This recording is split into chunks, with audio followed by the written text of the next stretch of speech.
Hello everyone, welcome to my YouTube channel. আজকে আমি তোমাদের থার্মোডায়নামিক্স এর লেকচার 4 করাবো। এই থার্মোডায়নামিক্স এর আন্ডারে আজকে আমার টপিক হলো থার্মোডায়নামিক্যাল প্রসেস বা তাপগতীয় পদ্ধতি। এই থার্মোডায়নামিক্যাল প্রসেসের আন্ডারে পড়ছে বেসিক্যালি 4টা প্রসেস। তার মধ্যে একটা হলো আইসোথার্মাল প্রসেস বা সমস্ত প্রক্রিয়া বা পদ্ধতি, একটা হলো অ্যাডিয়াবাটিক প্রসেস বা রুদ্ধতাপ পদ্ধতি বা রুদ্ধতাপ প্রক্রিয়া, একটা হলো আইসোকোরিক প্রসেস আর একটা আইসোবারিক প্রসেস। এদের বিশেষ বাংলা নেই। আইসোকোরিক প্রসেস মানে মাথায় রাখবে ভলিউমটা বা আয়তনটা কি ফিক্স থাকে, আর আইসোবারিক প্রসেস মানে যার ক্ষেত্রে প্রেসার বা চাপটা ফিক্স থাকে। তো এদের ক্ষেত্রে এই যে দুটো আছে, একটা আইসোকোরিক প্রসেস আর একটা আইসোবারিক প্রসেস, যাদের ক্ষেত্রে ভলিউম এবং প্রেসার কনস্ট্যান্ট থাকে। এই দুটো টপিক জানলেই হলো, তো এই ইনফরমেশনটা জানলেই হলো। আমাদের কাছে মেইন যে প্রসেস দুটি হলো থার্মোডায়নামিক্স এর আন্ডারে পড়ছে, এক হলো আইসোথার্মাল প্রসেস আর দুই হলো অ্যাডিয়াবেটিক প্রসেস। এই আইসোথার্মাল প্রসেস বা সমস্ত প্রক্রিয়া এবং অ্যাডিয়াবেটিক প্রসেস বা রুদ্ধতাপ প্রক্রিয়া সম্পর্কেই আমাদের জানতে হবে। তো আজকে এই আইসোথার্মাল প্রসেস সম্পর্কে আমি ডিটেইলে তোমাদের বোঝাবো, আর লেকচার 5 এর আন্ডারে আমি অ্যাডিয়াবেটিক প্রসেসটুকু রাখবো, কারণ এটা খুবই বড়। এবার যে প্রসেসটা জানবো সেটা হলো আইসোথার্মাল প্রসেস বা সমস্ত প্রক্রিয়া। আইসোথার্মাল প্রসেস হলো এমন একটা প্রসেস যে প্রসেসের ক্ষেত্রে সিস্টেমের টেম্পারেচারটা অলওয়েজ কনস্ট্যান্ট থাকবে। আরেকবার রিপিট করছি, আইসোথার্মাল প্রসেস হলো এমন এক ধরনের প্রসেস যার ক্ষেত্রে সিস্টেম বা সংস্থা কি থাকবে, টেম্পারেচারটা কনস্ট্যান্ট থাকবে, বাট প্রেসার ভলিউম চেঞ্জ হতে পারে। এই ধরনের প্রসেসকে বলবো আমরা আইসোথার্মাল প্রসেস বা সমস্ত প্রক্রিয়া। তোমরা মাথায় রাখবে কিছু টপিক জানতে হবে, কিছু ইনফরমেশন। সেই ইনফরমেশন কি, আইসোথার্মাল প্রসেসের ক্ষেত্রে যে আমরা মানে যার মধ্যে গ্যাস রাখবো, মানে যে কন্টেইনারের মধ্যে, সেই কন্টেইনারের ওয়ালটা হবে তাপের সুপরিবাহী, হিট কন্ডাক্ট যেন হয়। তারপর প্রসেসটা খুবই স্লোলি হবে। এই দুটো ইনফরমেশন তোমরা মাথায় রাখবে। কেন, আমি পরে এক্সাম্পল দিয়ে বোঝাচ্ছি। প্রথম ইনফরমেশন কি বললাম, যেন প্রসেসটা খুবই স্লোলি হয়, ভেরি স্লোলি। আর একটা কি বললাম, যে কন্টেইনারের মধ্যে আমরা গ্যাসকে রাখবো সেটা যেন তাপের সুপরিবাহী হয়, হিট কন্ডাক্ট করতে পারে। তো এই যে আমি আইসোথার্মাল প্রসেস বললাম, এখানে আমি লিখে রাখছি the process in which temperature of the system remains constant, that is T equal to constant। এই ধরনের প্রসেসটাই হচ্ছে কি, মানে এটা এমন একটা প্রসেস যার ক্ষেত্রে সিস্টেম বা সংস্থার কি টেম্পারেচার কনস্ট্যান্ট থাকবে। এইবার এর বেশ কিছু এক্সাম্পল আমরা জানবো। এর এক্সাম্পল এখানে আমি লিখে রাখছি, মেল্টিং অফ আইস। কি জিনিস আমি এটাকে ডিটেইলে বোঝাবো। আরেকটা হচ্ছে boiling of water. 3 number example হলো slow expansion of a gas. 4 number example হলো slow compression of a gas. Melting of ice. Melting মানে হচ্ছে কি, ভেঙে যাওয়া। মানে একটা বরফের টুকরা আছে, সেই বরফটা যদি আমি মেল্ট করি, ভেঙে দিই। তারপরটা কি, বয়লিং অফ ওয়াটার, মানে ওয়াটারটাকে বয়েল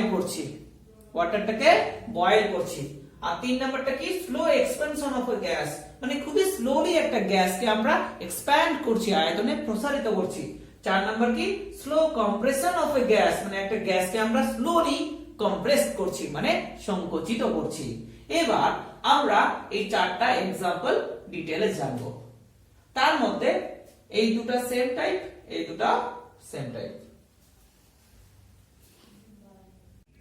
এবার আমরা আলোচনা করব এক্সাম্পল 1, মেল্টিং অফ আইস। প্রথম কথা আমি বলে দিচ্ছি যে আইসোথার্মাল প্রসেসের যে বেসিক, সেটা কি, টেম্পারেচার অলওয়েজ কনস্ট্যান্ট থাকবে। সেটা বাড়বে না। তো এখানে আমি একটা এক্সাম্পল দিয়েছি, সেটা কি, মেল্টিং অফ আইস, মানে আইসকে যদি আমরা মেল্ট করি, ভেঙে দিই। দেখো এটা কি একটা আইসের টেম্পারেচার এখানে 0 ডিগ্রি সি, মানে 0 ডিগ্রি সি টেম্পারেচারে একটা আইস রাখা আছে।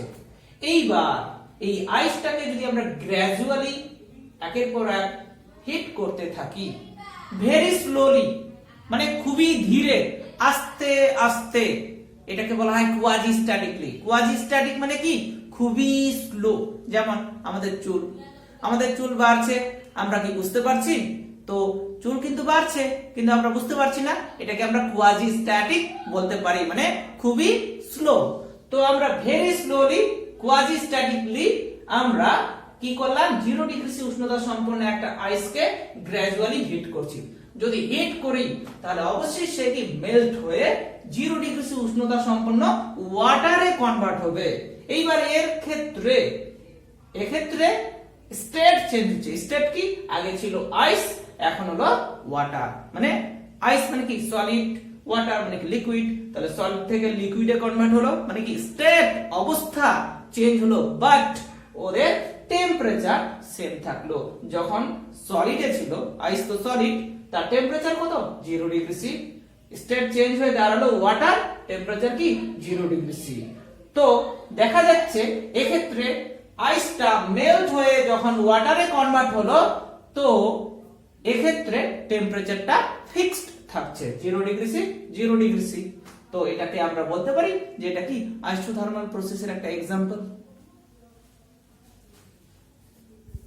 এবার আমরা এক্সাম্পল 2 জানবো, বয়েলিং অফ ওয়াটার। এখানে আমি লিখে রাখছি, এই কারণে লিখে রাখছি যেন টাইমটা কম লাগে, কম সময়ে তোমাদের বেশি আমি বোঝাতে পারি, তার জন্য আমি লিখে রাখছি। ভিডিওটা বড় বানাতে চাচ্ছি না, ওই কারণে। তো দেখো, বয়েলিং অফ ওয়াটার, এখানে একটা কন্টেইনার আছে, কন্টেইনারের মধ্যে যে ওয়াটার আছে সেই ওয়াটারের টেম্পারেচার 100 ডিগ্রি সি। মানে কন্টেইনারের মধ্যে 100 ডিগ্রি সি উষ্ণতা সম্পন্ন ওয়াটার রাখা আছে। এইবার এখানে আমি একটা কি রাখছি? স্ট্যান্ডের মধ্যে রাখছি আর গ্র্যাজুয়ালি হিট করছি। এবার যদি আমরা হিট করে থাকি তো দেখা যাবে ভেরি স্লোলি, কোয়াজি স্ট্যাটিকলি এর স্টেটটা চেঞ্জ হচ্ছে, চেঞ্জ হয়ে 100 ডিগ্রি সি উষ্ণতা সম্পন্ন স্টিম বা বাষ্পে রূপান্তরিত হচ্ছে। এক্ষেত্রেও দেখা যাচ্ছে যে ওয়াটারটা বয়েলড হয়ে যখন স্টিমে রূপান্তরিত হচ্ছে, মানে স্টেট চেঞ্জ হচ্ছে, অবস্থা চেঞ্জ হচ্ছে, বাট টেম্পারেচার সেম থাকছে। বয়েল হওয়ার আগে 100 ডিগ্রি সি আছে, বয়েল হওয়ার পরেও টেম্পারেচার 100 ডিগ্রি সি আছে, মানে এক্ষেত্রেও টেম্পারেচার ফিক্সড থাকছে। তো এটাকেও আমরা আইসোথার্মাল প্রসেসের একটা এক্সাম্পল বলতে পারি। এবার আমরা জানবো example 3, slow expansion of a gas. এটাই অ্যাকচুয়াল। এর আগে যে দুটো এক্সাম্পল দিলাম, দুটাই হচ্ছে কি? সলিড থেকে লিকুইড আর লিকুইড থেকে স্টিম, বাষ্প। সেই দুটো এক্সাম্পলের কিছু ত্রুটি আছে, মানে 100% সেটাকে আমরা আইসোথার্মাল প্রসেস বলতে পারবো না। তার কারণ আছে, কেন সেটা আমি একদম পুরো আইসোথার্মাল প্রসেস পড়ানোর পর কিছু জানার বিষয় সেখানে আলোচনা করব। আইসোথার্মাল প্রসেস শুধুমাত্র গ্যাসের ক্ষেত্রেই আমরা মানে বলে থাকি, কিন্তু বাস্তবে এর এক্সাম্পল খুবই খুবই খুবই কম। মানে বলা চলে যা দেখি সবকিছুই রুদ্ধতাপ প্রক্রিয়া বা অ্যাডিয়াবেটিক প্রসেস। 99.99999% হলো অ্যাডিয়াবেটিক প্রসেস, আর 0.00001% এখানে আইসোথার্মাল প্রসেস। তো সেটা আমি পরে আলোচনা করব। এখানে আমি লিখে রাখছি slow expansion of a gas, মানে একটা গ্যাসকে যদি আমরা এক্সপ্যান্ড করি, আয়তনে বাড়াই স্লোলি, কারণ আইসোথার্মাল প্রসেস মানে স্লোলি, এটা করতেই হবে বাধ্যতামূলক। স্লোলি, স্পিডে করলে হবে না। তো এই যে slow expansion of a gas, এটাকে বোঝানোর জন্য আমি কি করেছি? একটা কন্টেইনার নিয়েছি। সেই কন্টেইনারটা কার মতন? সিলিন্ডারের মতন। এইবার তার ভিতরে গ্যাস রাখা আছে, একটা পিস্টন রাখা আছে। মাথায় রাখবে তোমরা, পিস্টনের দ্বারা আমরা শুধুমাত্র কি এক্সপ্যান্ড করি অথবা কম্প্রেশন করি। তো আমি এটা পরে বোঝাচ্ছি। এটা বোঝাতে গেলে আমার একটা মানে ইনফরমেশন তোমাদের বোঝাতে লাগবে। সেই ইনফরমেশনটা কি সেটা আগেও আমি বলেছি, আবার বলছি। এটা মাথায় রাখবে তোমরা, ইন্টারনাল এনার্জি যে কোনো সিস্টেমের বা অভ্যন্তরীণ শক্তি টেম্পারেচারের উপর depend. Internal energy is a function of temperature for ideal gas, ideal গ্যাসের জন্য, বাট রিয়েল গ্যাসের ক্ষেত্রে টোটালি আলাদা হয়ে যাবে। তোমাদের যেহেতু আমি থার্মোডাইনামিক্স শুরু করেছি, থার্মোডাইনামিক্স বেসিক্যালি তোমাদের সিলেবাসে 4টা চ্যাপ্টার আছে।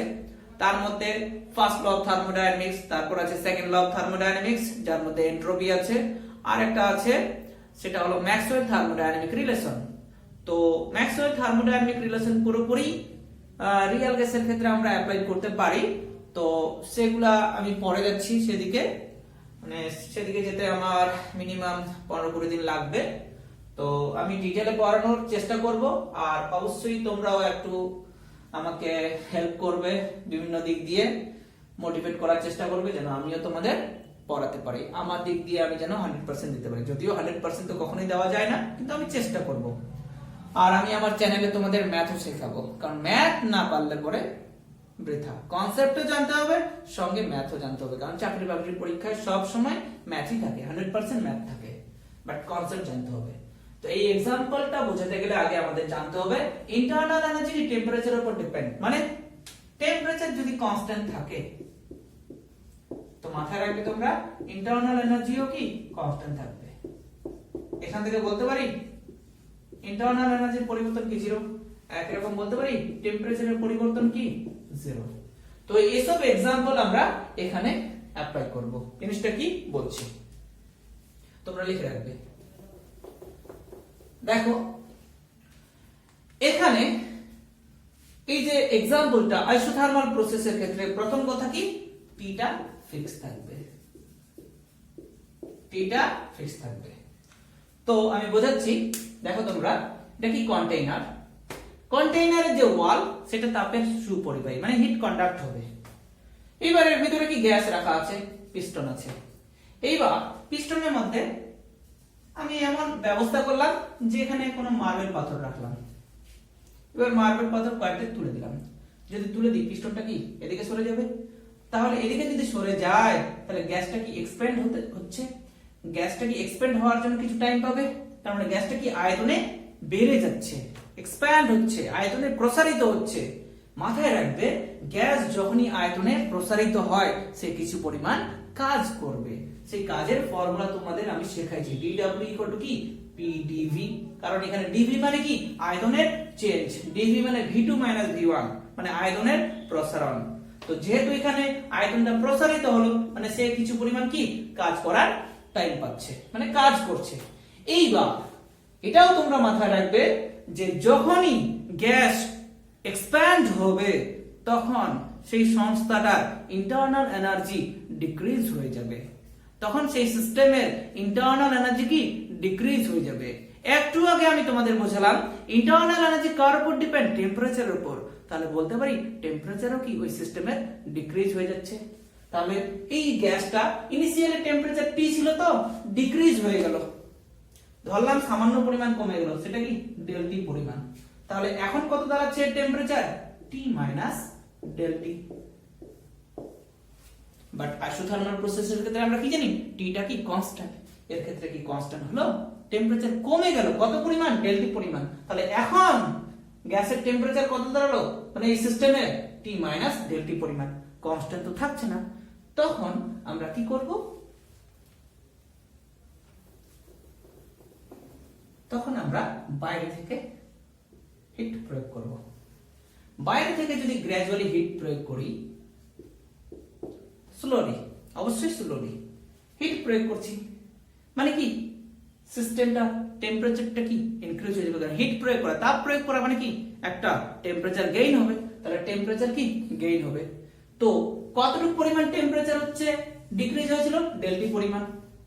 আমি বললাম এখানে যে হিট প্রয়োগ করার দরুন সিস্টেমের মধ্যে ΔT পরিমাণ টেম্পারেচার ইনক্রিজ হয়েছে, কারণ যেহেতু এটা তাপের কি সুপরিবাহী, হিট প্রয়োগ করছি, হিট কন্ডাক্ট হচ্ছে, মানে কি কিছু পরিমাণ হিট বাইরে যাচ্ছে, সেই হিটটা কি সিস্টেমের টেম্পারেচারটা ইনক্রিজ করে দিচ্ছে। কত পরিমাণ ধরলাম আমি, ΔT পরিমাণ। তো কমে গিয়ে টেম্পারেচার কত ছিল, T ΔT। আবার হিট প্রয়োগ করার দরুন আবার ΔT পরিমাণ ইনক্রিজ হলো, তাহলে এই ΔT কি অ্যাড হবে, তো ΔT ΔT কেটে যাচ্ছে, দাঁড়াচ্ছে কত T। তাহলে দেখা যাচ্ছে যে গ্যাস যখন হচ্ছে এক্সপ্যান্ড হচ্ছে তখন টেম্পারেচার কি ডিক্রিজ হয়ে যাচ্ছে। এবার বাইরে থেকে হিট প্রয়োগ করার দরুন আবার যতটুকু পরিমাণ কমে গিয়েছিল ঠিক ততটুকু পরিমাণ কি বেড়ে গেল। তার মানে টেম্পারেচার টি ছিল, এখনো টি আছে, মানে টেম্পারেচার এখানে কি কনস্ট্যান্ট থাকছে। টেম্পারেচার কনস্ট্যান্ট কোন সিস্টেমের ক্ষেত্রে থাকে, কোন প্রসেসের ক্ষেত্রে, আইসোথার্মাল প্রসেসের ক্ষেত্রে। তার মানে স্লোলি কোন গ্যাসকে যদি আমরা এক্সপ্যান্ড করে থাকি তাহলে সেটা অবশ্যই আইসোথার্মাল প্রসেসকে ভায়োলেট করছে না। ক্লিয়ার?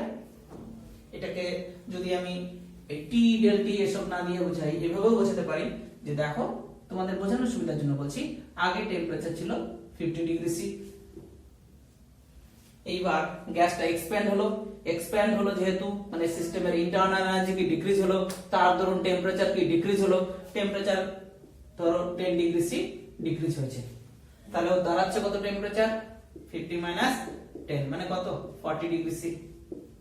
এইবার হিট প্রয়োগ করলাম, যতটুকু টেম্পারেচার কমে গেছে ঠিক ততটুকু টেম্পারেচার কি আবার ইনক্রিজ হলো, কতটুকু কমেছিল 10 ডিগ্রি সি, 10 ডিগ্রি সি বাড়লো, মানে 40 প্লাস 10 যদি করি আবার কত দাঁড়ালো 50 ডিগ্রি সি। আগে টেম্পারেচার ছিল 50 ডিগ্রি সি, হিট প্রয়োগ করার দরুন আবার কি 50 ডিগ্রি সি দাঁড়ালো, মানে টেম্পারেচার কি কনস্ট্যান্ট হলো, সেম টেম্পারেচার, মানে এটা কি isothermal process. Same example slowly compression of a gas, এটাই খালি উল্টো, খালি গ্যাসটাকে যদি কম্প্রেস করি টেম্পারেচারটা ইনক্রিজ হয়ে যাবে, যতটুকু টেম্পারেচার ইনক্রিজ হবে সেটা হচ্ছে কি আমরা যেহেতু এটা তাপের কি সুপরিবাহী। আরেকবার বলছি আমি, এইবার মনে করো এর উপর এক্সাম্পলটা বলেই দিই, দেখো তোমরা খালি ওটা কম্প্রেশন হবে, এটা লিখে রাখবা তোমরা, কম্প্রেশন। জিনিসটা কি, এই যে পিস্টন রাখা আছে এর উপর মার্বেল পাথর আমি চাপালাম, যদি চাপাই তাহলে পিস্টনটাকে এদিকে আসবে, তাহলে গ্যাসটা কি কম্প্রেসড হচ্ছে। যখনই গ্যাস কম্প্রেসড হবে মাথায় রাখবে ওই সংস্থা ইন্টারনাল এনার্জি কি ইনক্রিজ হবে। ইন্টারনাল এনার্জি ইনক্রিজ হওয়া মানে কি টেম্পারেচার ইনক্রিজ হওয়া। এবার টেম্পারেচার যেহেতু ইনক্রিজ হলো বাট টেম্পারেচার তো ফিক্সড থাকলো না, তো এটা যেহেতু তাপের সুপরিবাহী, তো যতটুকু টেম্পারেচার কি ইনক্রিজ হয়েছে তার দরুন সে কিছু পরিমাণ হিট কি ছেড়ে দিচ্ছে, সারাউন্ডিং কে বা পরিবেশকে দিয়ে দিচ্ছে, ফলে টেম্পারেচার যা ছিল তাই দাঁড়াচ্ছে, মানে টেম্পারেচারটা কি ফিক্সড হয়ে যাচ্ছে। তো এই ক্ষেত্রে এটা হলো কম্প্রেশন অফ এ গ্যাসের एग्जांपल। তো আইসোথার্মাল প্রসেসের ক্ষেত্রে আশা করি এই চারটা एग्जांपल তোমরা বুঝলে। এবার আমরা ক্যালকুলেশনের দিকে যাব। এবার আমি লিখেছি work done in an isothermal process. Isothermal প্রসেসের ক্ষেত্রে ওয়ার্ক ডান জিনিসটা কি দেখো, এটা শুরু করার আগে তোমাদের আমি লেকচার 3 তে পিভি ডায়াগ্রাম বা ইন্ডিকেটর ডায়াগ্রাম প্লট করেছি, কেন প্লট করি সে ইন্ডিকেটর ডায়াগ্রাম সেটাও আমি তোমাদের ওখানে বোঝাইছি। তো সেটা হলো এটা, ধরে নিলাম initial volume V1 final volume কি V2, একটা গ্যাস আছে আমাদের কাছে, সেই গ্যাসটাকে আমরা আইসোথার্মালি এক্সপ্যান্ড করব যার initial volume V1 and final volume V2, pressure same. তো এখানে আমি লিখে রাখছি ভাষাটা, let an intermediate state with pressure P and volume changes in a very small amount dV, মানে প্রেসার P সিস্টেমের ক্ষেত্রে কিন্তু ভলিউমটা খুবই অল্প পরিমাণ চেঞ্জ হলো, সেটা কি dV। যদি ভলিউম চেঞ্জ হয় তাহলে অবশ্যই গ্যাসটা কি কিছু পরিমাণ কাজ করছে, সেই কাজের ফর্মুলা কি জানি dW = PdV। তাহলে total amount of work done W = কি ইন্টিগ্রেশন ওভার PdV। এইবার ইন্টিগ্রেশন ওভার PdV, এবার পুরো ইন্টিগ্রেশনটা কার সাপেক্ষে করছি, ভলিউমের সাপেক্ষে। এখানে ভলিউমের লিমিট কি V1 থেকে V2, এইজন্য V1 থেকে V2 দিয়ে দিয়েছি। এবার দেখো তোমরা পুরোটা অ্যাকচুয়ালি আইডিয়াল গ্যাসের ক্ষেত্রেই অ্যাপ্লাই হয়। তো আইডিয়াল গ্যাসের ক্ষেত্রে আমরা 1 মোল আইডিয়াল গ্যাসের ইকুয়েশন কি জানি, PV = RT, আর যদি n মোল ইউজ করি তাহলে কি n দ্বারা মাল্টিপ্লাই থাকবে, PV = nRT। এখানে P লিখতে পারি nRT/V, এখানে বসালাম। কেন? কারণটা এই যে ইন্টিগ্রেশনটা করছি ভলিউমের সাপেক্ষে, বাট প্রেসারটা ফিক্সড কিন্তু বলতে পারছি না, কারণ আইসোথার্মাল প্রসেসের ক্ষেত্রে প্রেসারও চেঞ্জ হয়, ভলিউমও চেঞ্জ হয়। তো এইজন্য কিন্তু টেম্পারেচারটা ফিক্স থাকে, এইজন্য P এর মানটা টেম্পারেচার দিয়ে আছে। দেখো তোমরা এখানে P = nRT/V, তো এখানে T আছে, তো এখানে আমি বসাই দিচ্ছি। এখানে যদি বসাই nRT/dV/V, এবার n constant r constant isothermal প্রসেসের ক্ষেত্রে কি t ও কনস্ট্যান্ট, এটা বাইরে বের হলো, তাহলে nRT বাইরে বের হলো, integration over dv by v, lower limit v1 upper limit v2, integration over dx by x মানে কি log x, এখানে যদি আমরা upper limit minus lower limit বসাই তাহলে ডাইরেক্ট ক্যালকুলেশন করে এটা যেটা পাবো এখানে আমি লিখে রাখছি nRT log v2 by v1। তাহলে আইসোথার্মাল প্রসেসের ক্ষেত্রে আমরা ওয়াটারের ফর্মুলা কি পেলাম, W equal to nRT log v2 by v1 হলো। একরকম এটা তো ভলিউম দিয়ে রিপ্রেজেন্ট করলাম, একরকম প্রেসার দিয়েও রিপ্রেজেন্ট করা যাবে। দেখো এদিকে তাকাও, PV equal to nRT, n constant r constant, isothermal প্রসেসের ক্ষেত্রে কি t ও কনস্ট্যান্ট, তাহলে পুরো কনস্ট্যান্ট যদি মাল্টিপ্লাই করি তাহলে কি কনস্ট্যান্ট পাবো, তাহলে PV ইকুয়াল টু কি কনস্ট্যান্ট পেলাম। এইবার এটা মনে করলাম যে ইনিশিয়াল প্রেসার কি P1 আর ভলিউম কি V1, তাহলে P এর জায়গায় যদি P1 লিখি, V এর জায়গায় V1 ইকুয়াল টু কনস্ট্যান্ট মানে কি চলতেই থাকবে। একই রকম ফাইনালের ক্ষেত্রে P এর জায়গায় V2, V এর জায়গায় V2, এখান থেকে V2 by V1 equal to লিখতে পারি P1 বাই P2, তাহলে এখানে বসালাম nRT log P1 by P2, তাহলে ওয়ালটনের দুটো ফর্ম পেলাম আইসোথার্মাল প্রসেসের ক্ষেত্রে, W equal to nRT log V2 by V1, W equal to nRT log P1 by P2, pressure দিয়ে আর ভলিউম দিয়ে। বাট টেম্পারেচার এখানে কনস্ট্যান্ট, দেখো এখানে T আছে, T1 T2 নেই। আচ্ছা, আর একটা কথা বলতে যাচ্ছি আমি, সেটা হলো এই যে আইসোথার্মাল প্রসেসের ক্ষেত্রে গ্যাসকে আমরা এক্সপ্যান্ড করছি বা কম্প্রেস করছি, তার নেচার কি রেক্টেঙ্গুলার হাইপারবোলা এরকম। তো এটা শুধুমাত্র গ্যাস এর ক্ষেত্রে প্রযোজ্য। প্রথমে যে আমি melting of ice, boiling of water example দিলাম, তার ক্ষেত্রে কিন্তু এই নেচারটা আমরা কখনোই পাবো না, এটা শুধুমাত্র হচ্ছে কি গ্যাসের ক্ষেত্রে। তো যদি ভিডিওটা ভালো লেগে থাকে তো অবশ্যই তোমরা সাবস্ক্রাইব করবে আর লাইক করবে আর একটু শেয়ার করবে। তোমরা যদি শেয়ার করো তো আমিও মোটিভেট হব তোমাদের ভালো করে পড়ানোর জন্য, আর চেষ্টা করব আমি আমার দিক দিয়ে ভালোভাবে পড়ানোর জন্য। তো আজকে এই পর্যন্তই, নেক্সট দিন আমি লেকচার 5 পড়াবো, যার মধ্যে থাকবে অ্যাডিয়াবেটিক প্রসেস, মানে কালকে।